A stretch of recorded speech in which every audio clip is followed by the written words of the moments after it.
The text from my father popped up during morning rounds. Your mother and I are having lunch at Cirque. Sure beats those vending machine sandwiches at your little clinic. When will you join a real medical practice? I slipped my phone back into my white coat pocket, continuing my walk through the bustling halls of Metropolitan General Hospital. 10 years as chief of surgery and my parents still thought I worked in some tiny neighborhood clinic. I'd stopped correcting them years ago. Dr. Sullivan. A resident rushed up, charts in hand. The Johnson twins' surgeries were successful. Both tumors removed, margins clear. Excellent work, Dr. Chen. I reviewed the charts, making notes. Schedule follow-ups for next week. My phone buzzed again. Diana's son just made partner at Goldman. Remember when you turned down that finance internship to do your community medicine thing? The community medicine thing they dismissed was actually my pioneering work in accessible healthcare, which had led to me quietly acquiring and transforming struggling hospitals across the state. Metropolitan General was just the flagship of what had become the largest private hospital network in the region. Dr. Sullivan? My assistant Margaret appeared. The quarterly board meeting is starting. They need your approval on the new surgical wing budget. I nodded, heading toward the conference room. Any other pressing matters? Yes, she consulted her tablet. Your parents' doctor's office called. Your father needs approval for his cardiac procedure. Apparently, their insurance was declined at Metropolitan's sister hospitals. I paused. When did they schedule this? This morning. Dr. Roberts says it's routine but necessary. Your father specifically requested our top cardiac team. The irony wasn't lost on me. They'd spent years mocking my career choices, never bothering to learn what I actually did. Now they needed the hospital board's approval, my approval, for their care. Interesting, I said, entering the conference room. Let's see how this plays out. The board members rose as I took my seat at the head of the table. On the wall behind me hung the hospital's mission statement, under which read, Dr. Sarah Sullivan, Chief of Surgery and CO Metropolitan Hospital Network. My phone lit up one final time, having coffee with the Andersons. Their daughter just bought a summer house in the Hamptons.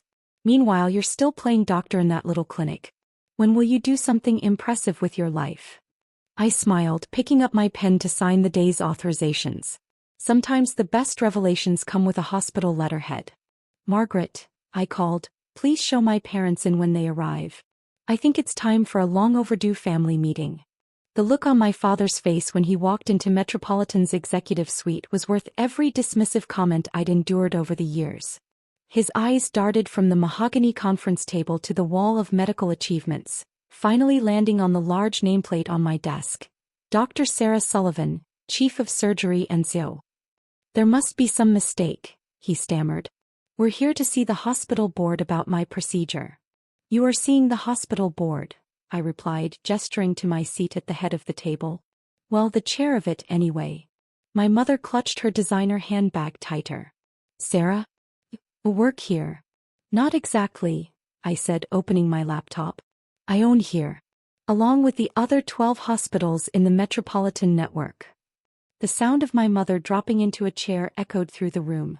My father remained standing, his face cycling through confusion, disbelief, and something that looked suspiciously like fear. Margaret, I called, please bring in Dr. Roberts with father's cardiac file. Dr. Roberts entered, nodding respectfully. Dr. Sullivan, I've reviewed Mr. Sullivan's case. He needs a triple bypass, but there's a complication with the insurance approval. What complication? My father demanded. I have the best coverage money can buy. I corrected, pulling up his file on my screen.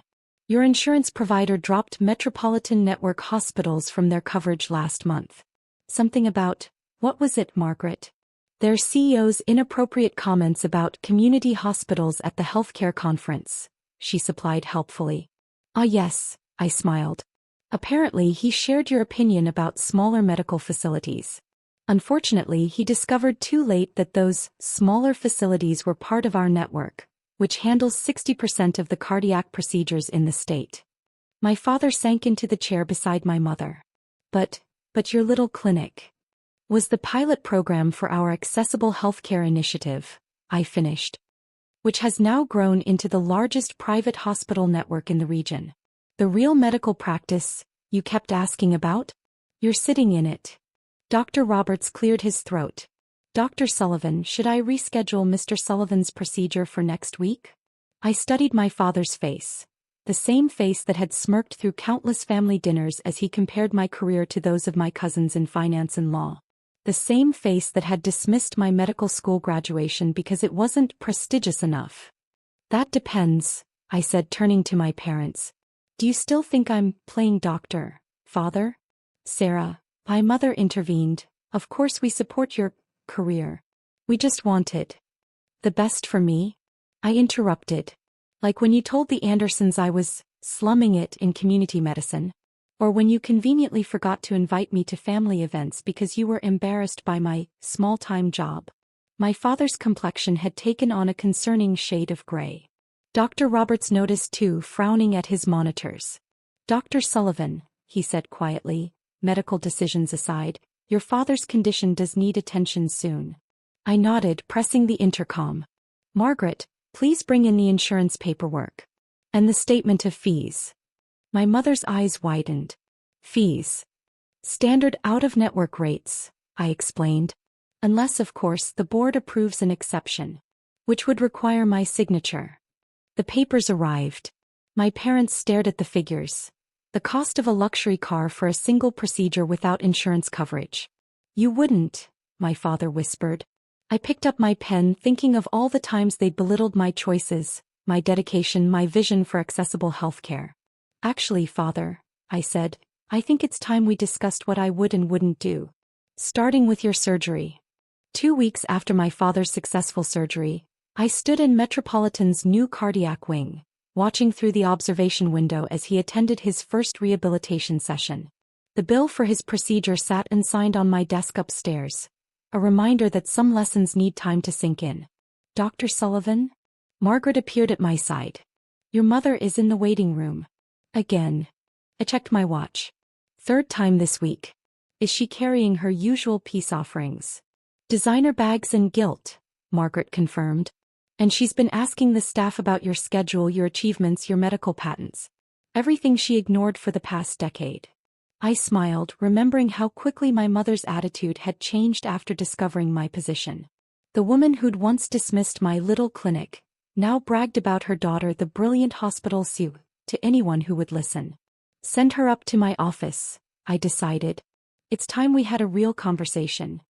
I found her sitting nervously in front of my desk, surrounded by shopping bags.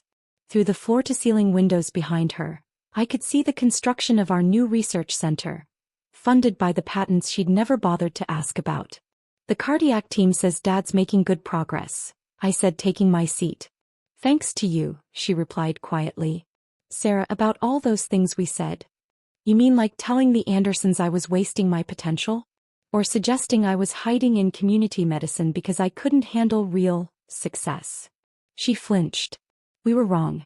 So wrong. I see that now. No, I corrected her. You see this. I gestured to the executive office, the prestigious title, the trappings of success they understood. You still don't see what really matters. I pressed a button, and the windows turned transparent to reveal the hospital's main entrance below. Watch, I instructed. She turned to see a young mother entering with 2 children, being warmly greeted by staff. That's Maria Rodriguez, I explained. 3 years ago, no hospital would treat her kids because of her immigration status. Now they're getting life-saving care through our accessibility program. I changed the view to the rehabilitation center. That's James Chen. Couldn't afford physical therapy after his accident. Now he's walking again thanks to our sliding scale payment system, the one you called charity work beneath my talents. Sarah, please. And there, I pointed to the cardiac unit, is Dad getting the best care in the state? Not because he's wealthy or well-connected, but because every patient in our network gets the same standard of excellence. That's what my little clinic grew into. She dabbed at her eyes with an expensive handkerchief. I have so much to make up for. Yes, I agreed, finally pulling out my father's medical bill. Starting with this.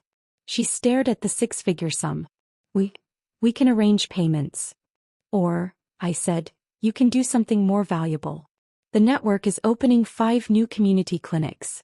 We need volunteers to help coordinate patient services, family support, social programs. Volunteer? Me. 3 days a week, minimum commitment 6 months. No special treatment, no executive title. Just hands-on work with the communities you spent years looking down on. She looked from the bill to the window where more patients were entering the hospital. And Dad's charges.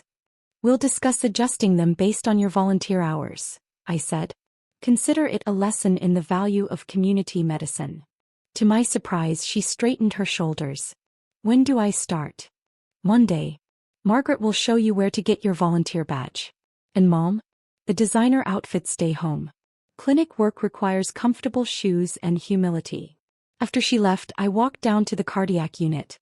My father was finishing his therapy session, looking both exhausted and chastened. Tough day? I asked, checking his charts. Sarah, he said, catching his breath, that young resident mentioned you pioneered this rehabilitation protocol. Said it's being adopted nationwide. Just a small-time contribution, I replied mildly. He winced at his own words thrown back at him. I was wrong. About everything. I know. I helped him back to his room. But you're learning. Both of you are.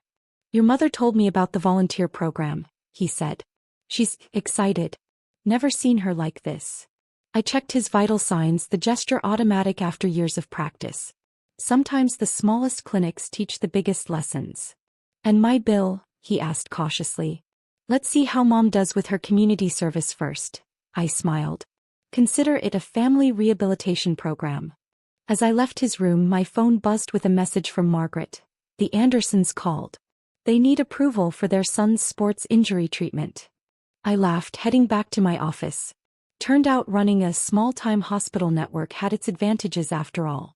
Tell them my clinic hours are 9 to 5, I texted back. If they're ready to learn some humility of their own.